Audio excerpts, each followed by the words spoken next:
You've probably been through some pretty tough times. A loved one passing away, trauma, heartbreak. Now, these things happen in life and they are completely out of our control. But there is one thing that is in our control, and that's how we use these situations moving forward. These tough times have power. These things have the power to break us and hold us back from reaching our true potential, or they can give you drive to improve and be stronger. So what are you going to do? Let these things continue to plague your mind and hold you back, or use it as fuel to become the person you want to be? This is Improvement Only, episode 2. Good morning, fellas. I just made my morning protein shake. Evidently, I haven't showered yet. That's why I look like that's why I look a little bit crazy. But deep work session this morning. Created some content for my digital dropshipping store. Oh yeah, also, I'll show you in a minute, but how much I made yesterday for my digital dropshipping store. Considering like it takes me 30 minutes to run a day, it's pretty insane how much money you can make for like as little effort you put in. But right now I'm just, let me just flip the camera actually. But right now I'm working on my match betting course for my community, which would be good. I think after you make, you complete all these sign up offers, you should make like, I think it's like over 400, which is pretty decent considering you're just pressing a few buttons on a fucking computer or on a phone. But yesterday on my digital dropshipping store, £24.75, like bro, 30 minutes worth of work. Do you know what I mean? That's nothing for that amount of money, like it's insane. But yeah, I had a pretty decent day yesterday. I mean, I had a sick testimonial from one of my one-to-one mentorship clients who's also a member of Improvement Only as well, which is pretty good. But today I need to edit yesterday's YouTube video. What else do I need to do today? Just bang out content and shit. Get TikTok short videos made, etc. Just put in a fucking massive snus order because I'm running out. There's none in this one. I need to go to the car in a minute. Maybe when I'm not looking like a fucking homeless receding motherfucker. Oop. Probably when I go to the car and get out. But yeah, I'm going to finish this now, consume my protein shake. Yeah. YouTube video fucking... Oh, sorry, I was looking at myself in the camera. Why is my face looking red? YouTube video edited. Not looking that shredded today. I've been eating too many fucking dodgy snacks here and there because of Christmas. The thing is, yeah, I had this cupboard, right? Because all my family came around and wanted to make sure everyone was pretty looked after. This cupboard was filled with like celebrations, after race and all that, hungry hippos. The hippo chocolate thing. Loads of shit. Loads of people ate it, but then I ate it as well. So I've been really good with like calories and stuff. But recently, bro, just having that stuff there is too tempting for me. And I'm a disciplined guy, but I haven't been disciplined, so I'm keeping myself accountable by letting you know that I haven't been. So, I mean, I wasn't planning on going to the gym today, but I am going to go to the gym. I'm going to train shoulders and arms. A lot of people say, oh, you don't train legs that much. I train legs once a week. The only reason I trained legs once a week is because when I was a proper bodybuilder, like full on was going to compete and stuff, my legs were insanely big. They were too big. And I couldn't even fit into jeans without looking like an absolute dumbass, basically. So I'd rather have smaller legs that I can just maintain. Like, they don't look amazing in shorts anymore, but I don't look like a fucking dweeb with like big ass legs, you know? So I'm going to change shoulders and arms. And then I need to get back. I need to do some gratitude journaling. I need to read. I'm looking ginger again. This light, I need to get a white light because this is making me look like a type of soul. But yeah, I'm going to get back and I'm going to explain my story, bro. I'm going to explain my story and how I use that to make myself better, how I use that to propel myself forward, how to have sort of motivating factors that can always drive you forward when anything happens in life. So I'm going to go to the gym now, get back and do that, and then explain everything. All right, boys, just finished up in the gym. I think people must think sometimes, like, how the fuck is this guy so big, but he doesn't really train that long? Like, I maybe, in terms of lifting weights, sorry for the steering wheel being away, but I think in terms of lifting weights, I maybe spend like 45 minutes maximum training, which is not a lot, but the gains are fucking, I mean, you can't really see in the car right now, and the light is not great, but I literally train for like 45 minutes. So today's shoulders and arms, lateral raises, 2 sets. Obviously one warm-up set, warm up the rotator cuffs, blah, blah, blah. 2 sets of front raises, then 1 set of rear delts, because I kind of trained rear delts yesterday. 1 tricep, 1 bicep. No, 2 tricep, 1 bicep. So you don't really need to do a lot as long as you're training hard. And the thing is, I don't go on my fucking phone when I'm training. I'm just changing songs. So if you're locked in with a muscle and all you do is listen to music, you're just waiting, You're thinking about the next set, you're doing this, you're imagining what you want to look like, you're building the physique. You are going to fucking see more gains than someone that trains for 2 hours on their phone fucking about and not training with intensity. People do like 4 fucking sets. I'm like, what are you doing? Train how you want to train, do you know what I mean? But if you want to fucking get big, you don't need 4 sets. You just need 2.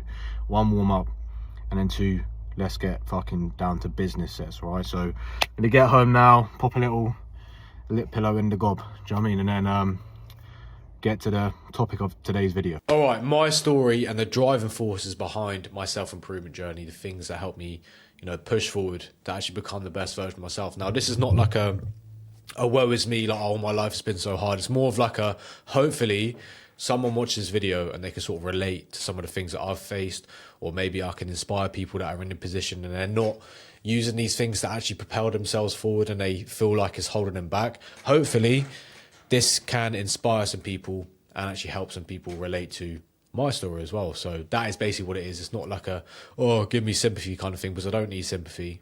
I've never wanted sympathy for these things, whatever, because I know that I use it for the betterment of myself and the betterment, how do you say that word? To basically benefit other people in the world, people around me, people on the internet through videos and stuff like that. Various different ways I actually use these to benefit other people. So starting with the first bad thing that happened in my life. My dad passed away when I was 2 years old, 2.5 years old. So he passed away at the age of, he must have been around 20 or 21. He had a heart attack in his sleep. And this has always been quite a weird thing for me because, you know, I lost someone very important to me, or was meant to be very important to me, but technically I have no memories of him. I have no idea how he was. You know, the only ways I know how he sounds and things that have happened and stuff like that is through my mum and through videos and photos and stuff like that. So it's always been quite a weird thing for me, like losing someone very important to you. And it's one of these things that, like, you just think about on a drive sometimes, like, damn, like, I don't really have my real dad around. It's quite weird sometimes. Yeah, I mean, this is him down here. He looks, I don't think we look anything alike, to be honest. I look more like my mum's side of the family, like my granddad and stuff. But yeah, I mean, this guy was meant to be quite an important figure in my life, but got taken away from me and my sister and my family very young. So it's quite a weird sort of situation. So this is me here, like, I must be like 1 year old here, looking pretty fucking fresh. But yeah, I mean, I use this situation to obviously benefit myself and benefit my family as well. So there's 3 guys in the family that have my dad's last name. One of them is, I'm pretty sure, is gay, bisexual. I don't think he's ever going to have kids. Then there's my cousin, who is a bit socially awkward. I don't know if he's ever going to have kids. I don't know. So technically, the progression of my dad's name essentially falls on my shoulders. Now, I know for a fact that my first child is going to be called, my dad was called Daniel. My first ever kid is going to be called Daniel Adamson as well, because I want his name to have like a second life. So yeah, I mean, I've always used this as a situation to, a sort of thing to make me stronger. You know, whether you believe in heaven or whether you believe in an afterlife or whatever, I always sort of think like my dad is kind of watching me and wants me to do well. Sorry, I don't really get too emotional about it, but sometimes when you go, I sort of like block out sometimes, but yeah, like someone's watching you kind of thing. And you want to be strong and the best version of yourself for that person. So I've always used it as like a driving force. And I think this actually helped me be there for my sister more. Like, I've always been very protective of my sister. I don't know. I kind of want to see a therapist to sort of understand the way I am, how I operate, how these things have actually shaped me as a person today. But it's always been a weird thing because, like, I never had to grieve or anything because I didn't know. I probably wasn't even conscious at the time it happened. Do you know what I mean? So, don't know. It's always been quite a weird thing, but at the same time, it's like my dad got taken away from me, and I don't really know who he is, but I'm going to make sure that his name lives on. I want to make sure his name is special, that his second name is known, and obviously his name gets a second life as well. So the next thing is, I never went to a normal school.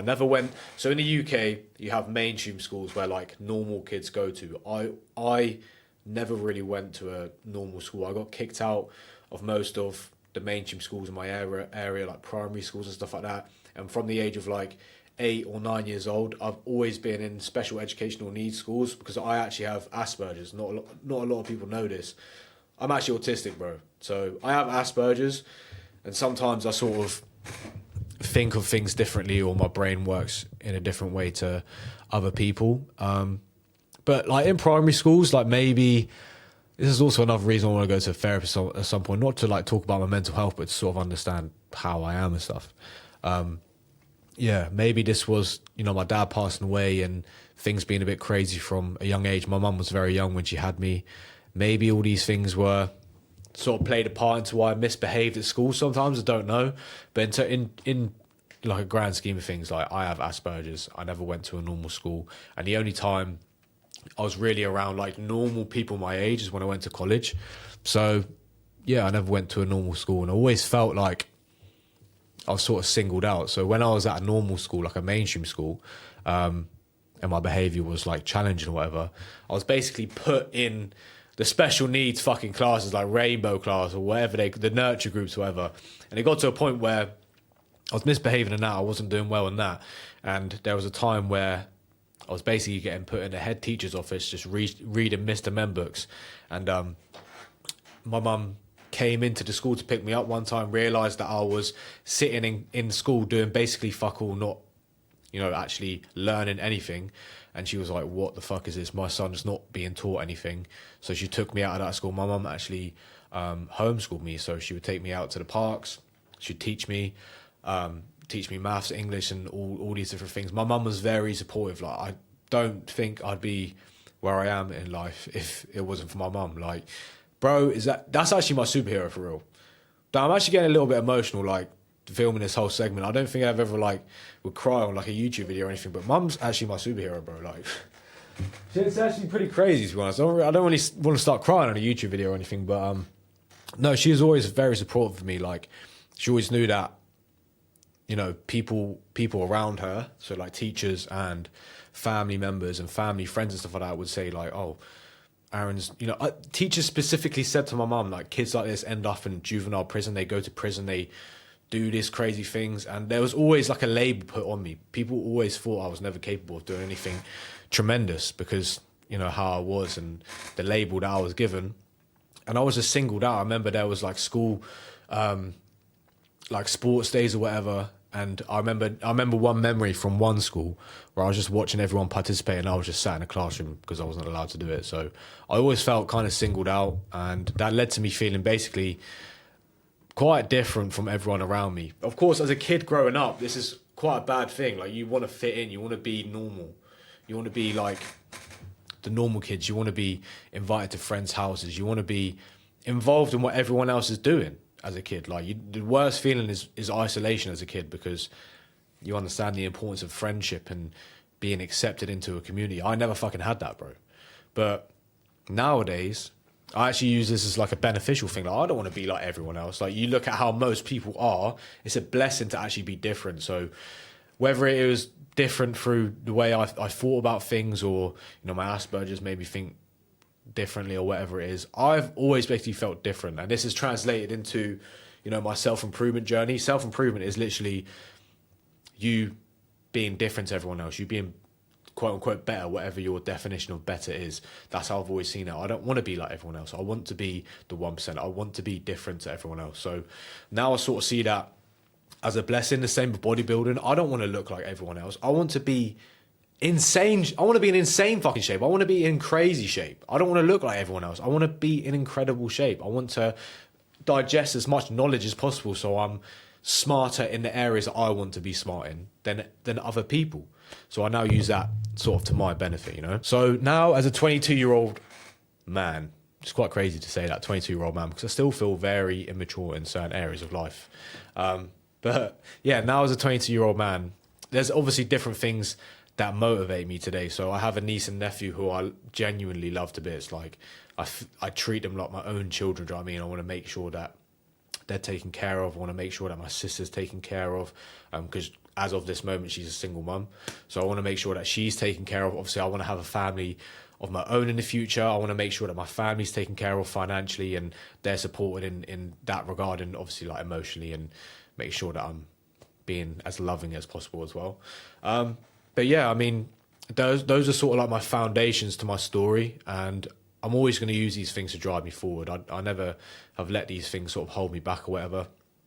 But I mean, the biggest thing for me is like I became a teaching assistant for the secondary school that I was at, and that was a crazy experience. Like I was literally teaching kids, or you know, mentoring kids that had gone through similar things to what I'd been through, and those kids had actually been to the same primary schools as me as well. So it was quite a cool experience as well. But in terms of like what motivates me with the sort of educational side of things, is I genuinely want to have my own school.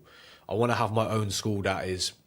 It's quite difficult because, you know, the government quite funny about schools opening where it doesn't follow the curriculum. I obviously believe that maths and English is very important, but I would love to have a school where we're teaching the kids leadership skills, communication skills, to be able to be physically fit. I'm not obviously going to make them bodybuilders, but genuinely strong in all aspects of life, flexibility, cardiovascular system, you know, muscles, whatever it is, like teaching these kids to become the best version of themselves, teaching them actually real life skills, because I never fucking understood the educational system. I always had a bad sort of relationship with it. I never understood it.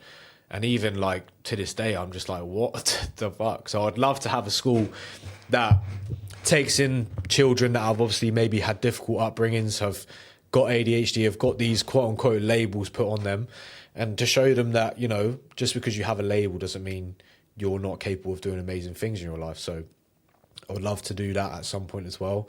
And yeah, I think the main thing for me is like with the educational side of things is I want to show to children that just because you've got a label like ADHD, autism, or whatever, you know, label you have, that you can still do crazy things. Like, yeah, you might not be blessed educationally, like you might not get A's. Like I got a 4 in English, just about scraped the barrel of a 4 of English, and I got a fucking 2 in maths. I was terrible at school. I was so bad. But I want to show to kids that if you have one of these labels and you're not blessed, you know, academically, you can still do good things. You know, don't let these labels define you, and don't let these people saying, you know, you got this label means you're stupid. You got this label, it means you can't focus. You got this label means you're a bit retarded or something like that. I don't want people to feel like that. So I feel like I'm sort of like a beacon of hope. And I felt like I was able to sort of touch on that purpose when I was a teaching assistant, because I was in shape. You know, technically, me coming back as a teaching assistant to that job was already quite a big accomplishment. I don't even feel like I've scratched the surface of what is actually capable for me and how I can actually be a role model for people like that. Of course, some of people around me believe I have, but I don't think I've even scratched the surface. But yeah, my story's been pretty, I don't know, I don't think it's that crazy, because I believe there's other people out there that have done it. I don't want people to look at this sort of segment in the video and be like, oh, feel so sorry for you. I don't need sympathy. This is more of like sort of get people to relate. Like if you've had a loved one pass away, or you had a bad experience with the educational system, or you had bad things happening to you growing up, don't let those things define you. You can use these things as motivating factors to help you become a better version of yourself, and actually, you know, overcome it by improving your life. So they're sort of the motivating factors in my life. I've never used these things as excuses. I've never used these things to get sympathy. But yeah, that is my story. I hope you guys enjoyed the story. Hopefully you sort of relate to it. But yeah, I hope you enjoyed my story. All right, boys, that is going to basically wrap up this video. I went to the shop, got various different things to eat, okay, for the week. But yeah, like I said, I hope you guys enjoyed the story. Hopefully some people can relate to it. But yeah, that's basically the foundation of why I do what I do, you know. So it's very interesting. I thought, you know, no one really knows about my story, so I thought I would let people know. But I now, today, or the last couple of days, I've applied to 13 jobs, or like 14 jobs. My whole thought process behind it is, I don't really care what I do. I don't care if it's a warehouse job, I don't care if it's delivering parcels. But ideally, I would like to get a sales job, because if I can learn a skill that I actually care about alongside earning money, I think that would be more beneficial. So if it is sales, I've applied to various different sales jobs, because I think I'm good with like communicating with people. I know how to build rapport. I already have the skill of sales already, but I'd like to take it to that next level. So we'll see what happens, man. I'll keep you updated, but very interesting times. But boys, I hope you enjoyed the video. If you do want to take yourself to the next level mentally, physically and financially, make sure to check out my Skool community, links down below, improvement only. There's various different ways to earn money online. There's a self-improvement course, a Conquer Lust course, literally so much value. And by the time this video is out, the match betting course should be out as well. So another decent way of making money online. But boys, if you enjoyed the video, be sure to like the video, follow me on Instagram for more daily value, sub to the channel, and I'll catch you in the next episode.